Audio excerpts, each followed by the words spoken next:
कई वर्षों बाद एक बार फिर से नेशनल हेराल्ड केस अब सामने आ गया है। ईडी ने, जैसे कि आप जानते हैं, चार्जशीट फाइल कर दी है। ये मामला अब अदालत में जाएगा। कांग्रेस पार्टी सड़कों पर उतर आई है। कांग्रेस का यह कहना है कि ये सारी चीजें राजनीति के चलते और राजनीति से प्रेरित होकर के की जा रही है। लेकिन अपने पिछले वीडियो में हमने आपको बताने का प्रयास किया था कि ये पूरा मामला है क्या, और इसमें सवाल और शक के घेरे में सोनिया गांधी, राहुल गांधी और कुछ और कांग्रेस नेता क्यों हैं, उनका स्पष्टीकरण क्या है, उन पर आरोप क्या लगे हैं, इन सारी चीजों को डिटेल में जानने का प्रयास करेंगे। कांग्रेस पार्टी की तरफ से इस पूरे नेशनल हेराल्ड मामले पर अब एक बहुत ही विस्तृत, बहुत ही डिटेल्ड एक जवाब आया है। उसको भी जानने की कोशिश करेंगे और उस पर जो सवाल उठ रहे हैं उस पर भी नजर डालेंगे। क्या है पूरा मामला, आइए आपको। नमस्कार, मेरा नाम है संकेत उपाध्याय और आप देख रहे हैं इशारों इशारों। तो सबसे पहले मैं आपको बताऊं कि आरोप क्या लगे हैं। 2013 में एक शिकायत हुई थी और उस समय कांग्रेस की ही सरकार थी। ये शिकायत सुब्रमण्यम स्वामी ने की थी। सुब्रमण्यम स्वामी का आरोप है कि कांग्रेस पार्टी ने नेशनल हेराल्ड जो अखबार है उसकी सारी प्रॉपर्टीज को अपने कंट्रोल में लेने का प्रयास किया।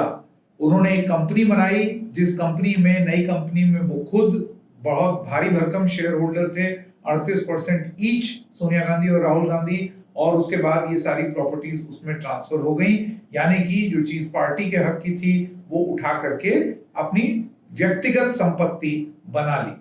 ये था मोटा मोटा नेशनल हेराल्ड का मामला, जिसके बाद पटियाला हाउस कोर्ट में मामला 2014 में गया। उसके आधार पर 2021 में एनफोर्समेंट डायरेक्टरेट ने इस पूरे मामले में अपनी जांच शुरू की। उस जांच में सोनिया गांधी और राहुल गांधी से पूछताछ के लिए उनको बुलाया भी गया। राहुल गांधी गए भी ईडी मुख्यालय, वहां पर उन्होंने लिखित में अपना जवाब दिया।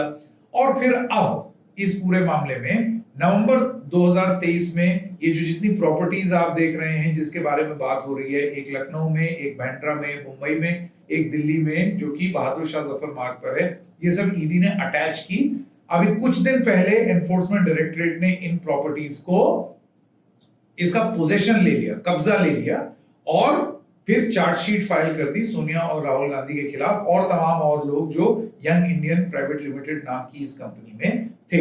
एक छोटा सा मैंने जल्दी से बैकग्राउंड आपको दे दिया है। अब जाते हैं डिटेल में। इससे पहले कि डिटेल में जाएं, पहले जो आरोप लगाया है भारतीय जनता पार्टी ने वो आपको सुना दें।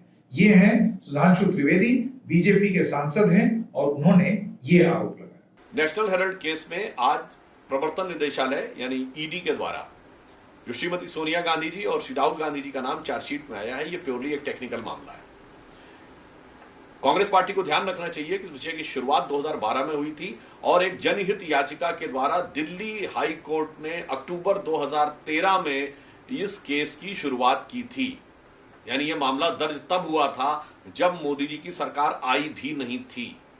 अतः कांग्रेस पार्टी का इस पर राजनीति करने का आधार नहीं बनता है। टेक्निकली देखें तो यह भारत के इतिहास का एक विचित्र मामला है जिसमें कोई एक ऐसी कंपनी 90 करोड़ की देनदारी में बिक गई जिसके पास हजारों करोड़ की संपत्ति थी, जो किसी के द्वारा समझ में आने वाली बात नहीं है। तीसरी बात यह थी कि कांग्रेस पार्टी के द्वारा इसमें 76% शेयर सिर्फ राहुल जी और सोनिया जी के पास थे। मतलब राजनीतिक दृष्टि से बहुत साफ दिखाई पड़ता है कि 2/3 से अधिक सिर्फ आपके पास रहेगा और बाकी किसी के पास नहीं। और मजे की बात यह है कि बाद में ये ने तय किया कि प्रकाशन बंद हो जाएगा और प्रॉपर्टी के बिजनेस में काम करेंगे। ये अपने आप में बड़ी विचित्र बात है। सुधांशु त्रिवेदी के साथ साथ आप जानते हैं भारतीय जनता पार्टी सक्रिय हो गई है। रविशंकर प्रसाद ने भी एक प्रेस कॉन्फ्रेंस की जिसमें उनका ये कहना है कि डायरेक्ट इन्वॉल्वमेंट है in corruption and usurping of property by Sonia Gandhi and Rahul Gandhi. सुनिए उन्होंने क्या। कॉमर्स में इस परिवार का जवाब नहीं है। 50 लाख में 90 करोड़ की संपत्ति प्राप्त कर लेना, 90 करोड़ राइट ऑफ कर देना और हजारों करोड़ की संपत्ति का मालिकाना हक प्राप्त कर लेना। और दूसरे एक सदस्य जो मेंबर हैं 3 करोड़ में जमीन खरीदते हैं हरियाणा में और कमर्शियल यूज हो जाता है और 58 करोड़ रुपए में बेच देते हैं। तो ये तो इस देश को सीखना चाहिए कि ये जो गांधी मॉडल ऑफ डेवलपमेंट है, इसलिए मैं इसको गांधी मॉडल ऑफ डेवलपमेंट कह रहा हूं, गांधी जी नहीं, Gandhi model of development. Be very clear about it. क्या सवाल पूछते हैं ये लोग, परिवार के लोग? भ्रष्टाचार का इनका पूरा आचरण, शेयर की हेराफेरी करो, संपत्ति बनाओ, और ये सारी संपत्ति सरकार के द्वारा दी हुई थी। क्या भोपाल, क्या पटना, क्या लखनऊ। फिर उसके बाद ईडी ने मामले को टेकअप किया, और मामले को टेकअप करके उन्होंने पूरे मनी लॉन्ड्रिंग एक्ट, बाकी प्रोविजन के अनुसार सब कुछ समझा, और उन्होंने अपनी रिपोर्ट फाइल की सेक्शन 8 में बिफोर द कोर्ट। ये जो प्राइवेट कंप्लेंट बोलते हैं या कंप्लेंट बोलते हैं, that is as good as a chargesheet, क्योंकि बाकी जो क्रिमिनल लॉ में कंप्लेंट होता है तो उसमें वो इन्वेस्टिगेशन होता है, इसमें वो इन्वेस्टिगेशन करके ही फाइल करते हैं। और कोर्ट ने कहा है कि अब मैं 21 तारीख को सुनवाई करूंगा, 25 को। यही तो पूरी कहानी है। इसमें है तो क्या है भाई? और एक बात को ध्यान रखा जाए कि सोनिया जी, राहुल गांधी बेल पर हैं। इन्होंने पूरी कार्रवाई को क्वाश करने के लिए हाई कोर्ट, सुप्रीम कोर्ट का दरवाजा खटखटाया और कोई राहत नहीं मिली। सिर्फ यही राहत मिली कि आप पर्सनली कोर्ट में अपीयर नहीं होइएगा, you will appear through lawyer. तो जो चीज 4 साल से चल रही है, जिसमें आप संतोषजनक जवाब नहीं दे पाए, जहां कानून अपना काम कर रहा है, वहां पर कर रहे हैं वेंडेटा। और उनके जो मेंबरान पार्लियामेंट हैं, देश के नामी गिरामी वकील, वो भी इसको अजीब प्रकार की बेबुनियाद तर्के दे रहे हैं। तो बीजेपी के वर्जन तो आपने सुन लिए, उनकी जानकारी तो आपने प्राप्त कर ली। अब आइए आपको बताते हैं कि कांग्रेस का इस पर क्या कहना है। दरअसल कांग्रेस इससे पहले भी कई बार प्रेस कॉन्फ्रेंसेस के माध्यम से इस पर जवाब दे चुका है और बोल चुका है, लेकिन अब कांग्रेस पार्टी क्या कह रही है, क्योंकि ये मामला दोबारा आ गया है सामने, वो आपको बताने का हम प्रयास करते हैं। सबसे पहली बात, कांग्रेस पार्टी कहती है कि जो आरोप है, जिसको वो उनका वर्जन क्या है वो आपको बताएंगे। पहला आरोप कि यंग इंडियन ने एजेएल को टेक ओवर कर लिया। एजेएल क्या है? Associate journals limited. ये वो कंपनी है जो कि नेशनल हेरल्ड अखबार निकालती है। यंग इंडियन कौन सी कंपनी है? ये वो कंपनी है जिसमें सोनिया गांधी और राहुल गांधी शेयर होल्डर हैं। सुब्रमण्यम स्वामी की शिकायत थी कि यंग इंडियन ने एसोसिएट जर्नल्स को टेक ओवर कर लिया और सब कुछ प्रॉपर्टी वगैरह के मालिक सोनिया और राहुल गांधी बन गए। ये ओरिजिनल शिकायत थी। ईडी की जांच भी इसी चीज पर हो रही है। दूसरी बात, गांधी परिवार इससे खूब पैसा बना रहा है। तीसरी बात, सोनिया और राहुल ने पैसे की हेराफेरी की। ये मुख्य रूप से आरोप लग रहे हैं कांग्रेस पार्टी पर। अब आपको बताते हैं कि एसोसिएट जर्नल्स क्या है। कांग्रेस पार्टी का यह दावा है कि एसोसिएटेड जर्नल्स लिमिटेड एक अखबार निकालती है जिसका नाम नेशनल हेरल्ड है। उसकी स्थापना पंडित जवाहरलाल नेहरू ने की सन 36 में। रफी अहमद किदवई और पुरुषोत्तम दास टंडन जैसे लोगों ने की थी। नेशनल हेरल्ड अखबार करता क्या था और उसकी स्थापना क्यों हुई थी? नेशनल हेरल्ड स्वतंत्रता संग्राम की आवाज थी, जब अधिकांश अखबार अंग्रेजों की बातें छापते थे। यानी कि उस समय हिंदुस्तान की आवाज, कांग्रेस पार्टी की आवाज को प्रमुखता से सामने रखने के लिए एक अखबार निकला था जिसका नाम था नेशनल हेरल्ड। एक ऐसे वक्त में जब सारे अखबार प्रो ब्रिटिश वर्जन, क्योंकि उस समय वो सत्ता में थे, उस समय के अखबारों पर एसेंशियली कांग्रेस पार्टी गोदी मीडिया होने का आरोप लगा रही है और इस वजह से नेशनल हेरल्ड आया। नेशनल हेरल्ड को ब्रिटिश हुकूमत ने बैन भी किया था। अब आपको बताते हैं कि एजेएल क्या है। नेशनल हेरल्ड छापने वाली कंपनी एजेएल पर दरअसल बहुत कर्ज चढ़ गया, क्योंकि वो ठीक से और इफेक्टिवली अपना अखबार नहीं चला पाए, तो उनके ऊपर कर्जा बढ़ता चला गया। इसलिए कांग्रेस पार्टी ने 2002 से 2011 के बीच में 100 बैंक ट्रांजैक्शन चेक के माध्यम से उसे 90 करोड़ रुपए का लोन दिया।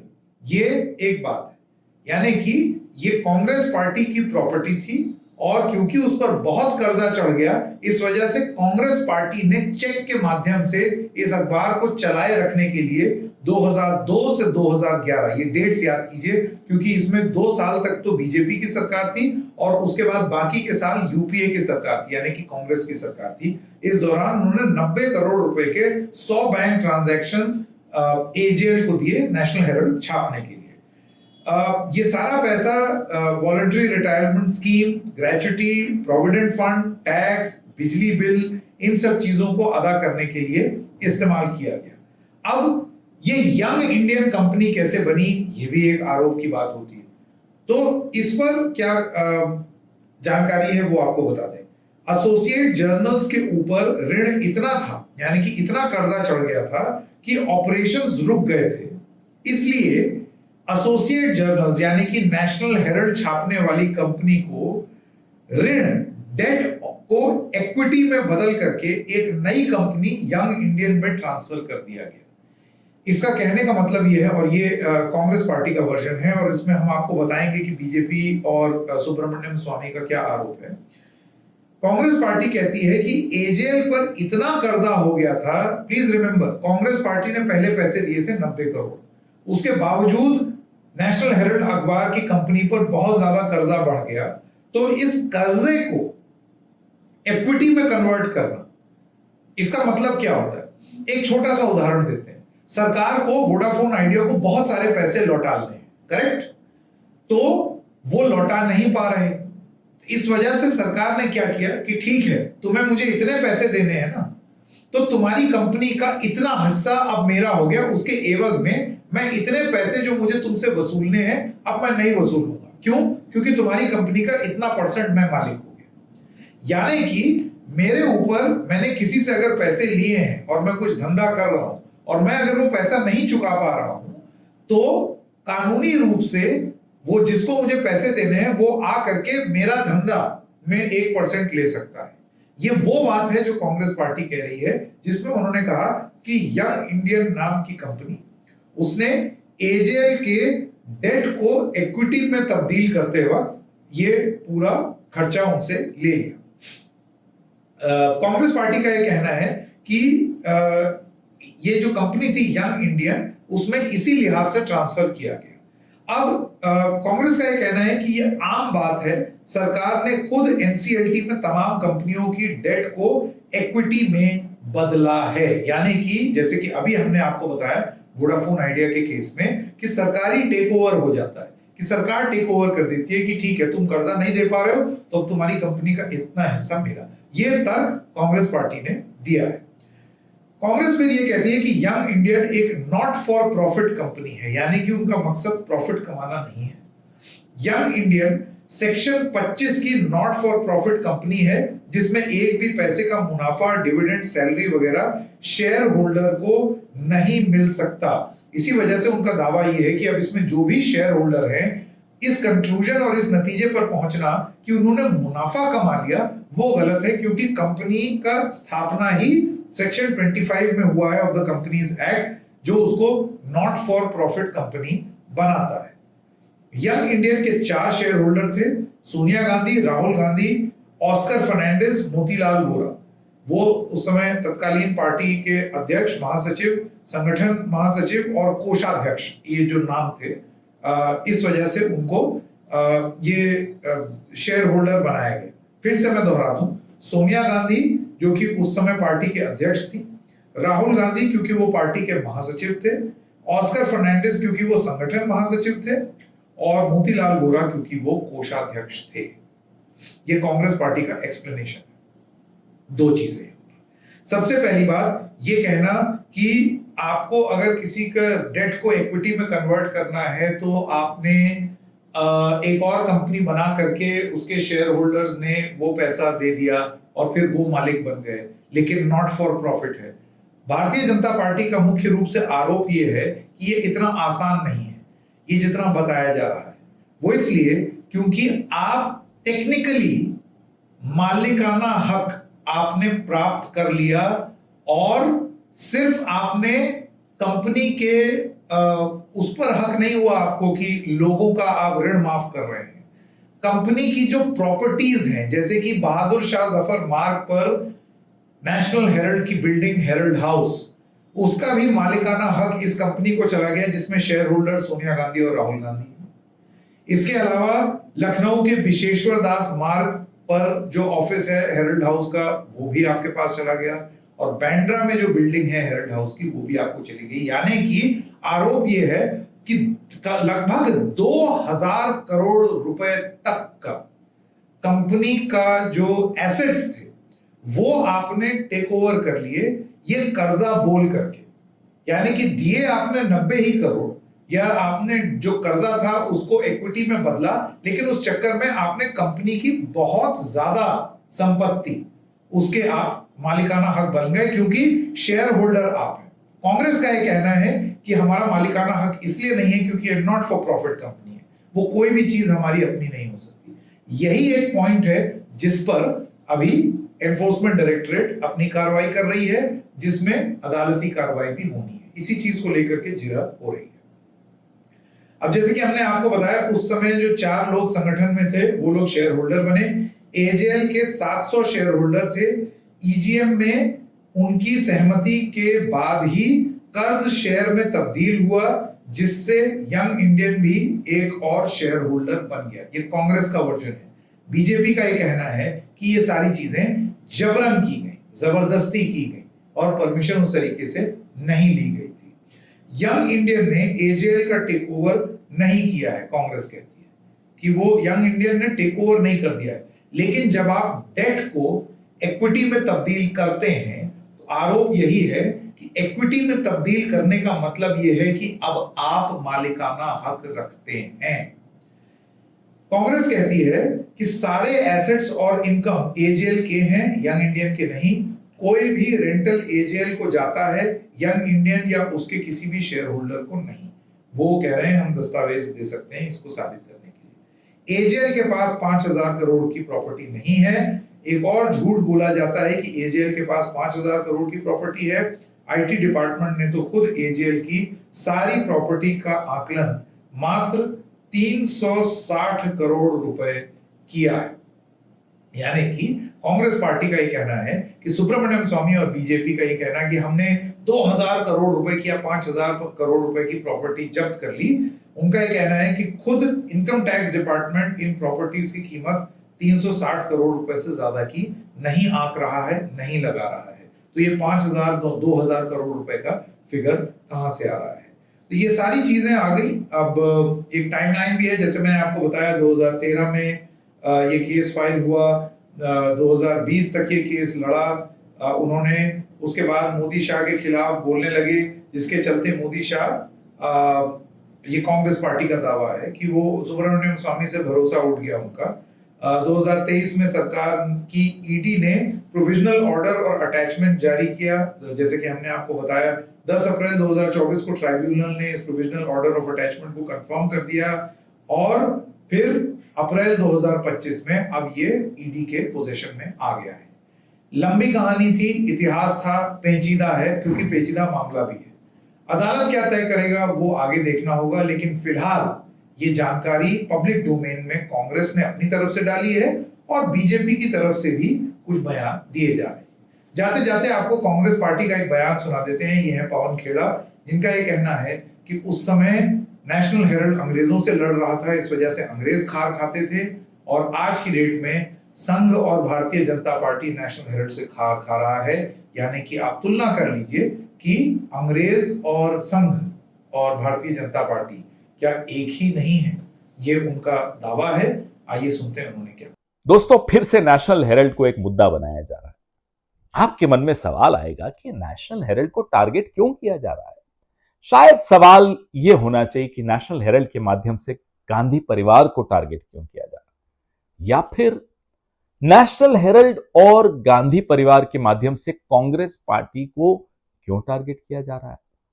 हो सकता है सवाल यह होना चाहिए कि नेशनल हेरल्ड, गांधी परिवार और कांग्रेस पार्टी के माध्यम से इस देश के करोड़ों मजलूमों को टारगेट क्यों किया जा रहा है। यह आज से नहीं हो रहा है साथियों। 1937 में जब नेशनल हेरल्ड गांधी परिवार और कांग्रेस पार्टी इस देश के मजलूमों के हक की लड़ाई लड़ रही थी, आजादी की लड़ाई लड़ रही थी, तब भी इसे टारगेट किया जाता था।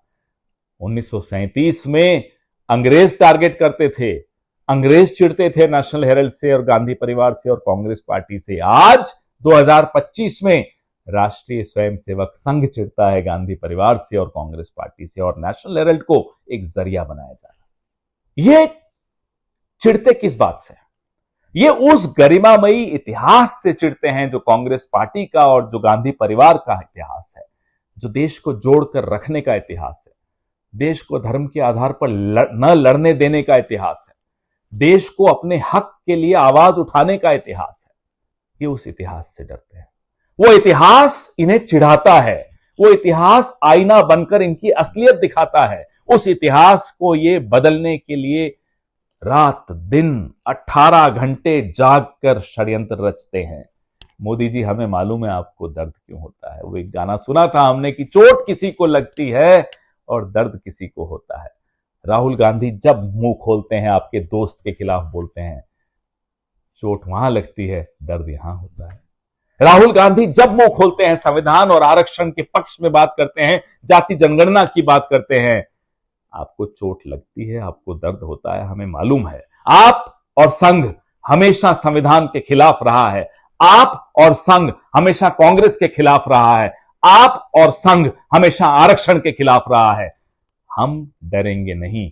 कर दीजिए जितनी रेड्स, कर लीजिए जितने चार्जशीट्स, जितने केस राहुल गांधी पर 40-50 केस कर रखे हैं, उसकी सांसदी छीन ली, उनका आवाज छीन लिया, अरबों रुपए खर्च कर लिए उनकी आवाज बंद करने। क्या वो आवाज बंद हुई? वो आवाज बंद नहीं होगी, क्योंकि उस आवाज के पीछे ताकत है बाबा साहब अंबेडकर के संविधान की। ये वो संविधान है जो करोड़ों मजलूमों की कवच बनकर खड़ा है, और राहुल गांधी के हाथ में जब वो संविधान दिखाई देता है, आप थर थर कांपते हैं। कर लीजिए जितना षड्यंत्र चाहे कर लीजिए, हम लोग डरेंगे नहीं। हम संविधान के सिपाही हैं, हम राहुल गांधी के सिपाही हैं। जय हिंद, जय कांग्रेस। तो इशारों इशारों में इतना ही, फिर मिलेंगे किसी और मुद्दे के साथ। तब तक के लिए नमस्कार।